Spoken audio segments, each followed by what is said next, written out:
Alhamdulillah wa syukurillah saka Pati adoh-adoh Mara Tuban ning desa Pugoh Bancar Tuban, Pak. Lah iya, Penontone rame sing duwe gawe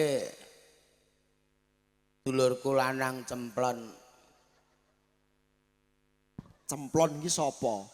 Lho ses dagelan karo aku Sendor Cemplon ya meng gawe ketoprak ning Pugoh ya, Plon ya. Nek sak ngertiku iki sing duwe gawe asmane Karmidi. Lah ya Karmidi, aku mang takok Lah kok Cemplon? Alah, aku iki takok ning pojokan kono lho. Sing digawe daleme Pak Karmidi. Bu sapa mang aku lali. Bu Supriyati niku pundi? Ah. Karmidi sinten nek? Nyunatno anake Vian niku lho Jio apa sapa jenenge? Jio Wahyu Alfian. Oh alah Mas, niku daleme Pak Cemplon ngono. Malah terkenal kok ya. Oh, dadi terkenal iki Pak Cemplon lho. Justru malah iku kaya jenengku Erik Estrada. Wong-wong do ora roh nek jenengku Erik. Lah wong rupamu kaya pedet selapan nek Erik Estrada iki lho. Iya jenenge parapan iku malah iso gawe tenare dulur-dulur, malah dadi lan terkenale ya. Iya, sapa ngerti ana sing roh nek jenengku Erik gak roh, nek Sendor ngono ya do apal. Nek Sendor do apal. Apal ora beda kaya panjenengane.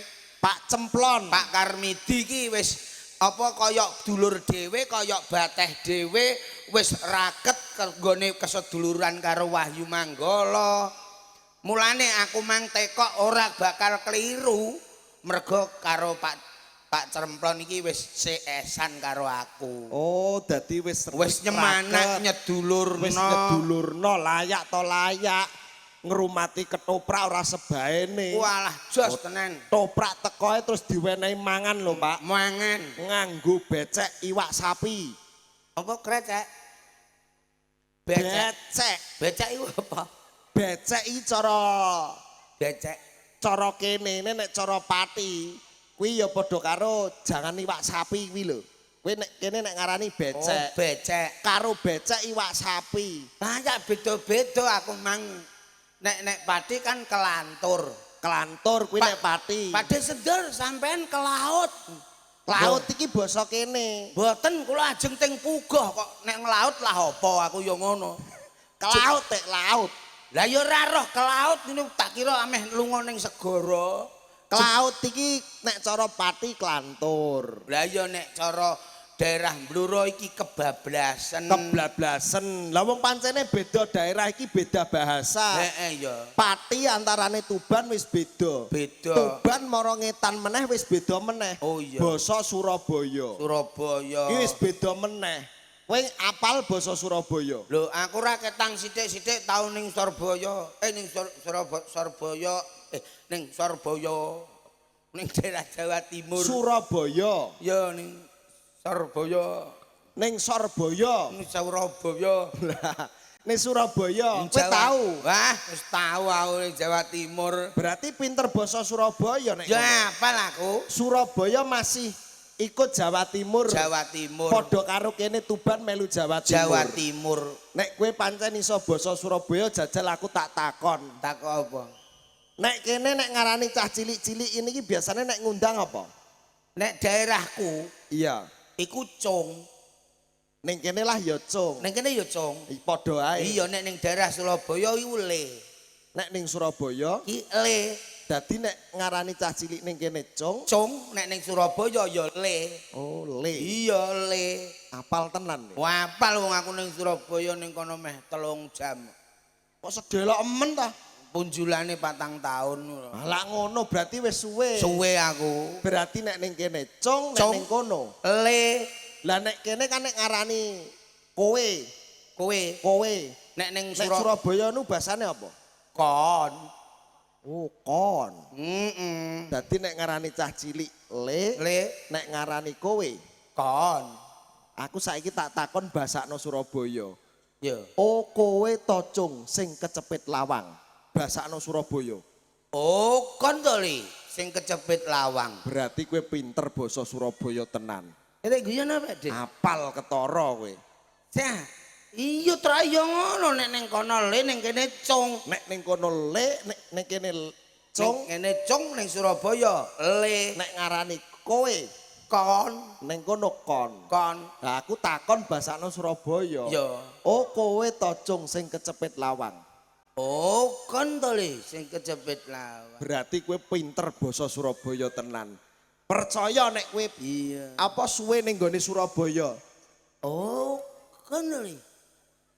Pinter kowe. Oh, kon le. Lagi nyadar aku. Lho, ana apa kok nyadar? Oh, kon le. Iya. Pinter kowe basa Surabaya nek ngono. Pintrah terus iso do licet kabeh. Lah kok iso iki? Lah kecepit lawang ora licet. Lah jare pinter basa Surabaya. Iya, pancen Surabaya iki ya ngono beda-beda. Beda daerah beda, Beda bahasa. bahasa. Mula luar biasa kowe apa bener nek ngomong Pak Cemplon iki padha karo dulure dhewe. Iya. Nyatane ketoprak teko ya diwenehi maeman, diwenehi jaminan, diwenehi panggonan sing kepenak. Matur nuwun Pak Cemplon. Muga-muga sampean bar duwe gawe rezekine ora lokak ning tansaya kebak. Amin. Apa usahane tansaya lancar. Amin. Semono uga kanggo adik sing disunat. Adik sapa mau? Joe Wahyu Alfian. Panggilane Fian. Dek Fian. Dek Fian ndi mang digudak kebo. Oh iki Dek Fian. Dek Fian muga-muga dadi bocah sing luhur, dadi bocah sing iso mikul dhuwur mendem jero derajate wong tuwa. Amin. Yen biyen sunate ya di rame-ramekno kaya Dek Fian ini. Ora yo beda sunatku karo jaman saiki walah wis bedane adoh. Lho, mosok beda karo iki karo biyen? Beda. Bedane piye? Beda nek sunat biyen ki ora nganggo apa-apa, nganggo ani-ani. Kowe ngerti ani-ani? Ani-ani kuwi apa? Nek dulur-dulur lanang sing wis sepuh-sepuh mesti paham ani-ani. Ani-ani ki sing kanggo nyegrik pari nek panenan kae. Bentuke dhuwure pring, terus ana gembrengan sing lincip, apa sing landhep kae terus dingenekno dicathok, dicepiting ngene terus dicekrek, cekrek. Oh, nganggo kuwi. Nganggo ani-ani. Lah nek saiki? Nek saiki yo beda wong aku ngerti sunate Fiane aku ngerti yo. Berarti kowe ngerti cara-carane sunat. Yo apal wong pas Fian disunatno aku roh. Pertama-tama pian disunat iki diapakno, Pak? Pian sunat iki yo pertama pisanan dilebokno. Dilebokno ning ndi? Kantor polisi. Lho. Di ora ketang piye kuwi. Kowe iki edan apa piye bocah sunat dilebokno ning kantor polisi? Yo dilebokno ning kamar sing ameh dienggo nyunati ku ah. Lah ngono. Ya. Wong aku ki takon ora ngerti kok. Dadi dilebokno ning kamar. Ning kamar. Bareng dilebokno ning kamar, Terus digletakno. digletakno ning ndi? Peceren. Dadi wong sunat digletakne peceren. Edan kowe iki. yo ning dipanake, ning dikane, ning dipane. Lah lak ngono ah. Lah ning dipane. Ning dipan ning Ya, bayang. bayang ning apa bayar? Ning bayang. Bayang. Bareng digletakke ning bayang, Ning bayang terus saronge dibuka. sarong dibuka. Dibuka. Terus diapakno. Terus diselentiki. Lho kok diselentiki to? Kok diapakno ya didelok sing ameh disunat. Oh, didelok. Didelok. Dicekel. Iya, dicekel. Apane sing dicekel? Ndase. Terus diremet. Lho, iku ya ora sida sunat malah kelaran bocahe. Maksudnya sing dicekel ya sing ape disunat iku mau. Lah iya sing ape disunat ki apane? Yo iku lho. Apa? Oh, kon lho sing kecepet lawan. Apane? Yo asam aku trombok kon muni manuk ngono ya moh aku. Lho, lah moh kok mbok unekno? Yo lali aku. Ning ya ora saru wong pancen jenenge kuwi ya. Lah ya iku. Berarti sing dicekel manuke. Manuke Bareng manuke dicekel. terus digecek palu. Lho bocah lak mati. Mati yo ben iki takok yo ora aneh kok. Ana piye sunate digecek watu iku? Yo nek wis dicekel manuke terus diwur-wuri. Diwur-wuri. Iya. Diwur-wuri nganggo apa? Yo ana urea, ana TS, obat suket ben ora ngono. Lho. Sik ah, iku jane arep nyunati apa arep cocok tanam. Ya diwururi obat bios. Lah ngono to, Pak. Nek Obat bios ngono lho. Nek diwururi obat bios urung mandi terus disuntik. Disuntik. Iya. Nganggo apa? Nganggo linggis majelep ngono. Oh alah ya wong sunat to disuntik nggo linggis. Suntik nganggo Fatmin Fasolin. Fatmin Fasolin. Iki obat pati rasa anti terasa lara apa wae. Berarti kowe apal Iya, tenan nek ngono. bocah wedi biasane iki didengengekno dhuwur ki ana TV-ne.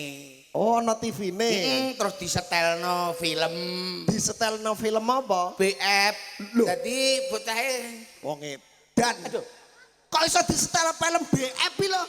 ya biasane iki disetelno film-film nabi-nabi. Lah lak ngono. Mergo sunat ki padha karo sunah Rasul. Lah iya mosok kok disetel film BF. Lah tak kok malah aneh-aneh kok. Bocahe ben seneng ya. Ben seneng ben ora krasa. Dadi pertama-tama dicekel manung Iya. terus Suntik, dipati rasa, pati rasa, Fatmit Fatfolin kuwi mau, terus lagi disunat. lagi disunat. Disunat. Lah nyunati ku piye carane? Carane ya terus kuwetok. Diketok. Iya. Nganggo apa? Circle dadi mau weng. Karek kowe njaluk apa pesagen. Lah wong ana wong sunat tok diketok nggo srekel iki. Ngetoke yo nganggo laser. Lah lak ngono. Nganggo laser. Nggo laser. Nah, nek wis diketok nganggo laser, lukane terus dipurwuri obat.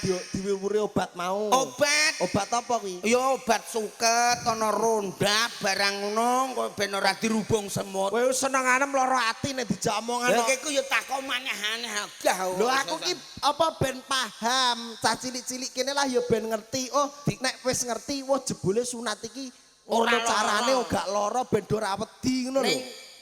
Nek mbiyen kan SA. Nek iki gak Vintamfolin iki obat tabur. Obat tabur. Nek wis ditaburi obat, langsung diblebet, dibuntel. Dibuntel nganggo apa? Godhong gedang, terus dipelot telu, engko nek wis bar dibuntel terus digodhog. Iku jane arep godhog lontong apa piye? Lah kowe iki yo takok yo dibuntel nganggo perban utawa kain khasa. Walak ngono. Pirang gulung kira-kira? Ya 35 gulung sawonge diubet-ubet ben kaya mumi. Oh alah yo. Oh ya bener nek wong gedeng. Lha iki takok aneh-aneh yo sak cukup. Ayo sak cukupe ngono to? Iya sak cukupe. Bareng bar diblebet. Bar diblebet terus dikatoki.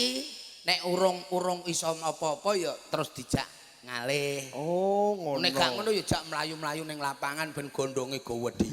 Ya ora.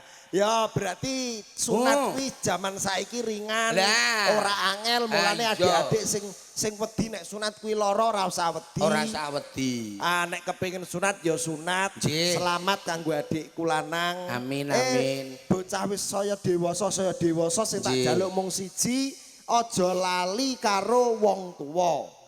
Tak kongkon mengingat jasa-jasa kedua orang tua. Mergo dengan orang tua iki panjenengane Mas Karmidi iki berusaha membahagiakan putrane ya karo ibuke Mbak Supriyati ya muga-muga tak dongakno sehat selalu. Amin amin. Berkah barokah kanggo keluargane. Amin amin, Pak. Sing penting iki kajate dina iki dodonga dinonga muga-muga lir ing sambikala ora ana alangan sawiji apa. Amin amin amin. Iki mau Fian mau ya tekok. Let tekon piye? Anu Mbah Mogol gak melu iki wayan awan iki ya. Lah berarti lak loro tok.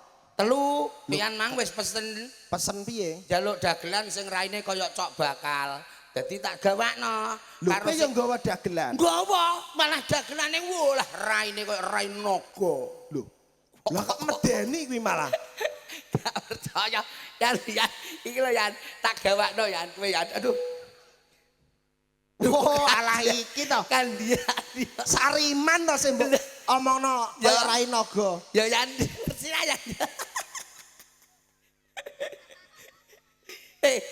Rene salaman karo Mbah Sariman iki. Salaman gak apa-apa. Mikir ndi? Salim sik. Ya sini Mbak Pak De Sendor. Ki sida numpak gajah apa gendruwo? Kok gendruwo? Kowe iki lho kok ora njupuk mic iki piye? Mbok kono ngomong apa? Wis dienggo kabeh.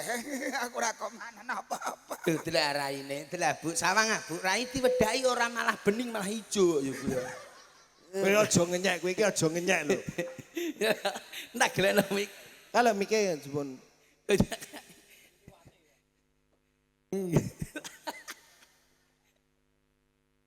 Pak Dek nggih. Mbah Det. Det. Mbah Dot nggih, Mbah matur Dot. nuwun Mbah Dot. Ora apa-apa ya, Kem aku dilek raiku ijo ya lah ya yuk. Sing penting lak manis ya yuk. Manis. Manis ah. Mosok kowe manis. Masa. Ancen cendori kalah karo aku barek ya. Malah ngarani wong kok. Dinyek kalah barek karo Sariman. Kalau barek lah. Wis nek ngene ora apa-apa ya iku. Yan ayo wis akeh dicolok.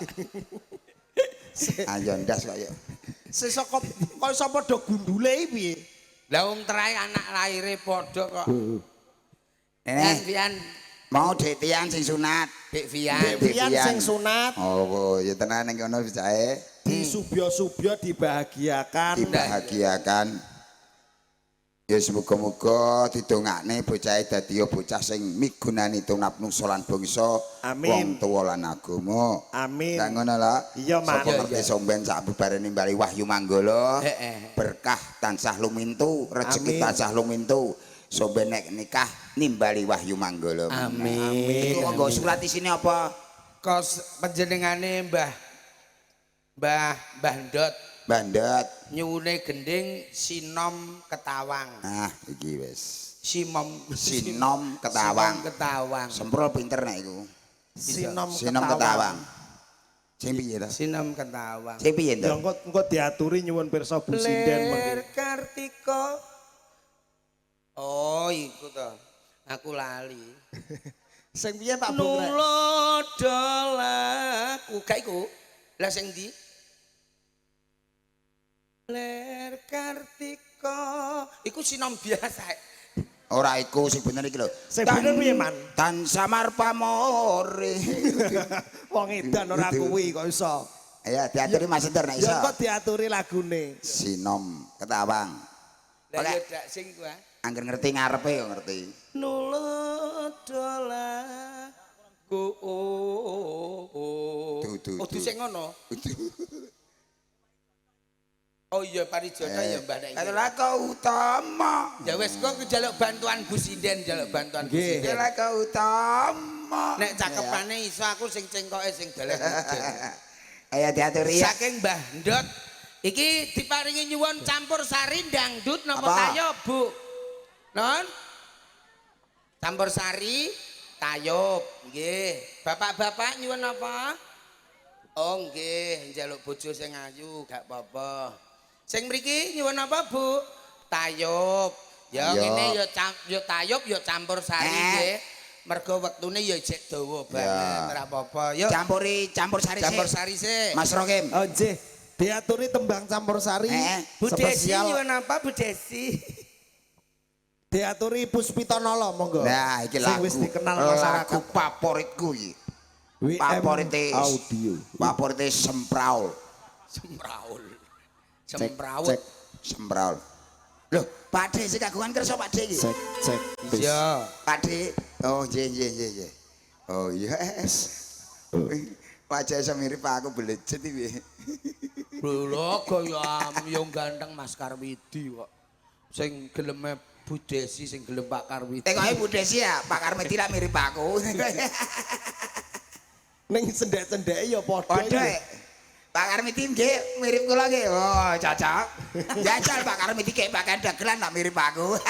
Entere wis rencana meh gawe dagelan Ono. karo aku kok. Iya. Dagelane cemplon sendur.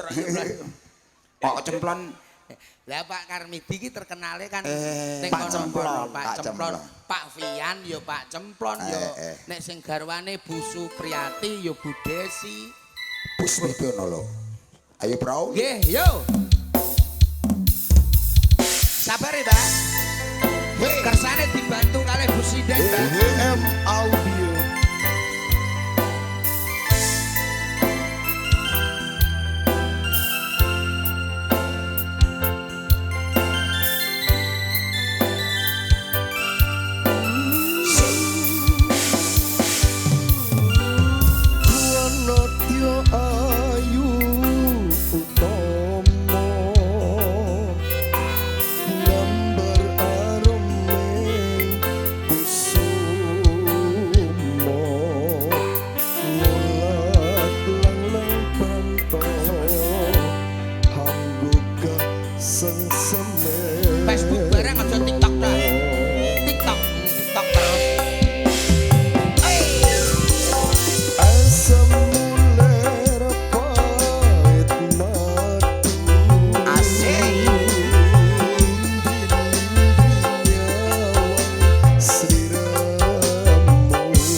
aturi. Spesial. Iki anu Bu Sinden udah siap.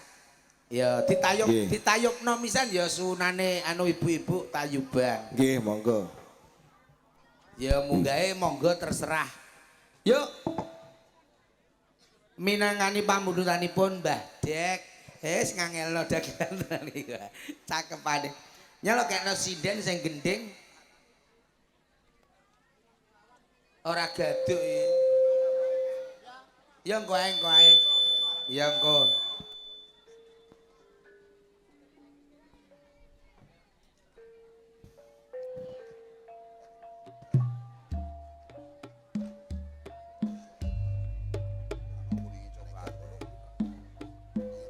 Sinarengan madu laras Wahyu Manggala minangani pamundhutanipun panjenenganipun Mbah Dek wonten sinom grendel yo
Alhamdulillah. Alhamdulillah. Sepurane ya Mbah Dul ya.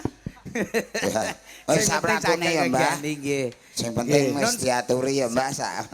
Dilu non sewu Pak Karmidi niki mungkin main sonten apa wonten dangdute? Wonten dangdute nggih siap. Disuruh tanya sama bose tadi nek menawa kelalen. Bu Sindan saweram ning kene. Yuk, pangapunten sak kata-kataipun nutuke lakon ben yang tuntas. Ya.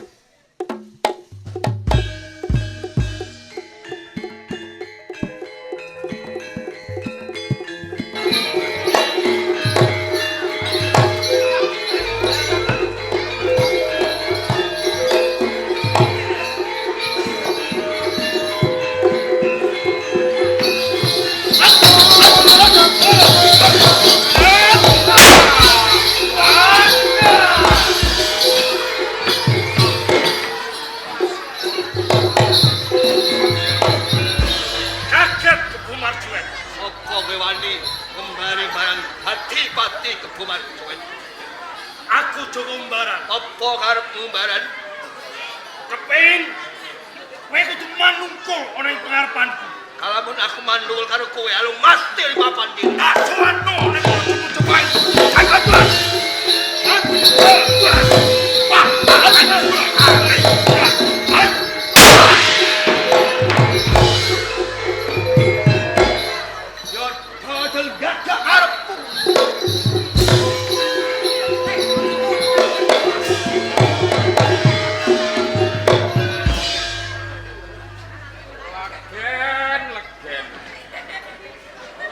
Legen kalih besok nganti awan kok ya ora payu. Ya. Legen lho. Malah ana wong gletak barang iki sapa iki? Urip kok wis mati. Jare kabute. Benane legen ora waras. Ngombe legen sik ya. Waras.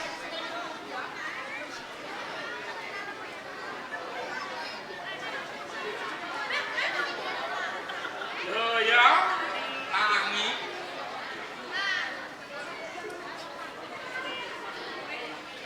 Kowe sapa? Aku Dayun. Dayun. Yen kaya ngono. Dayun. Kowe sing tetulung karo aku. Ya sampean iki mang piye? Kok iso tatu warang keranjang bosah basah raine nganti gograh. Getih iki mang larah-larahe piye to, Gus? Opo Saenggara? Sinuwun Prabu Romartunjung supaya aku ngendhake pagartine Kebu Marjuet. Mupu sayembarane sinuwun Prabu Romartunjung mungsuh Kebu Marjuet. Kelakon aku tetandingan kelawan Kebu Marjuet yun. Aku kalah nganti aku rojah raja gobrak getih. Ngono, lah sampean iki tenane sapa to, Gus? Aku Joko Umbaran. Joko Umbaran saka ngendi? Nom-noman saka desa Gambir Seketi. Saka Gambir Seketi? Heeh. Lah sampean iki anake sapa? Simboku Kang Aran Jinggawati. Kusumane Ayu Jinggawati ibume sampean. Kowe kok temen yo Gus nyuwun sewu lho. Kula niki abdine Kusumane Ayu Jinggawati rikala semanten taksih tenggrati kula ini ider legen bendina ditumbasi ya Gus. Yen kaya ngono yen kowe ngerti lari lelakon sing wis kau. Iya ora ketang brasike aku ngerti Gus. Kaya ngono yen. Lah iki sampean ijeh kepengin menang ora musuh Kebu Marjuet. Aku wis ora duweni daya kekuatan meneh. Ana cara, Gus. Aku kudu kepiye yo? Nah, saiki tak kei cara. Nak sampean kepengin menang mungsuh karo Kebu Marjuet, engko tantang meneh tanding. Nak kowe engko ditingkes sambato karo Ibu Jinggawati. Jinggawati lah. Mengko nek kowe njaluk gendong sebab apa, Gus? Pengapesane si Kebo Marcuet kuwi mapan ana ing sungune loro kuwi. Ana ning sungune Yun. Ah, engko nak sampean wis digendong sungu loro poklek, tertentu Kebo Marcuet bakal tumekaning pati. Sawetara sumingkir Kebo Marcuet tak tandani.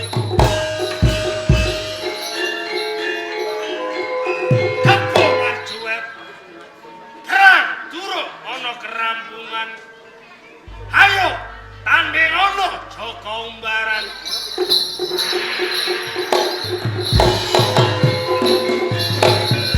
Arep nyawamu Umbaran. Ngertenono Kebo Marcuet Ya.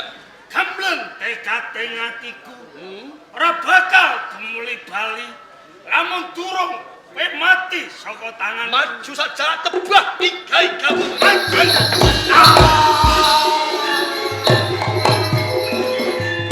ayo Ibu Jinggawati Joko Umbaran pamit mati Ibu Jinggawati Joko Umbaran pamit mati. Umbaran tak pernah opo karo Jinggawati.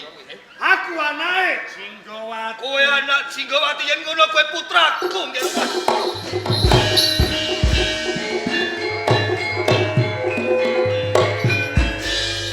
Umbaran kok ora kawet mau yen kowe iki kandha yen kowe iki anakku to cung.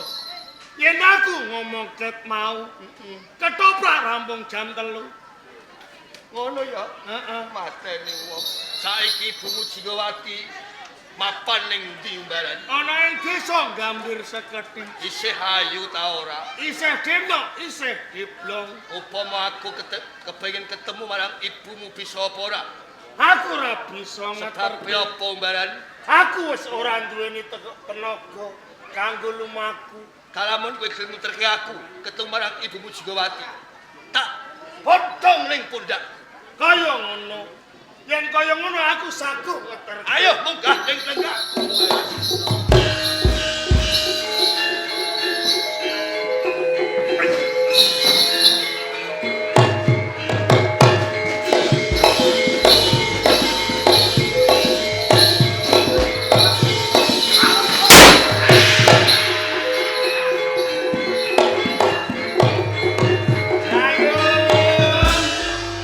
Pripun, Gus?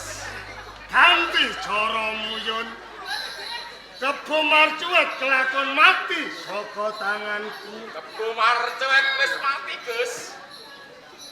Cahyo Kang Sumunar Yun. Kae apa Yun? Apa kae, Gus?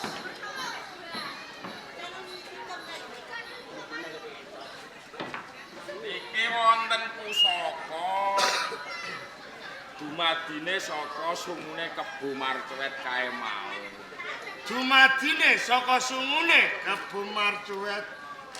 Kapara dadi pusaka Yun. Pinangka piandelku Yun. Iya. Iki wujud godha. Karanana godha wesi kuning. Do wesi kuning. Iki wujud pedang. Karanana pedang Kunto Sukayana. Pedang Tasupayana. Kewajibanku wis rampung Yun. Lah terus Bebarengan lawan aku. Kalau gantolan.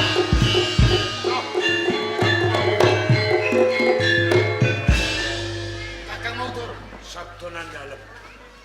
Menapa leres menika nem-neman ingkang mupuh Giripatembaya? Nami Umbaran ingkang tatkala rumuhun minggah wonten ing Pendhapa Majapahit. Piyambakipun ingkang saged mupu Patembaya dalem merjaya Kebo Marcuet. Kados kakang inggih. Umbaran, Paring dawuh sarene sira king bisa ngendharat Adipati Kebo Marcuet. Ingsun ora bakal mblenjani marang sabdaning ingsun. Sira wenang nampa ganjaran saka ngersane ingsun. matur suwun. Komplane Kadipaten Granti sira jumenenga Adipati ana ing Granti. Nanging aja nganggo jeneng Joko Umbaran. Nganggo jeneng Wuru Bisma ya Minak Jingga. dados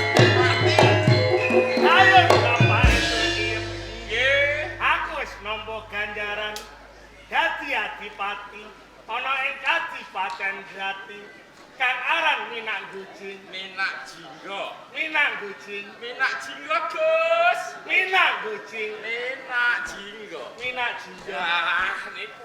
Lah kula dadi napa kula? Kowe dadi patihku. Matur nuwun, Lurae. Saben-saben Granti ana Adipati mesti mbalela saka pemerintahan Majapahit mula kanthi kuwi supaya ora ana tundang turutan punjering pemerintahan kagesan ngetan ana ing Kadipaten Blambangan.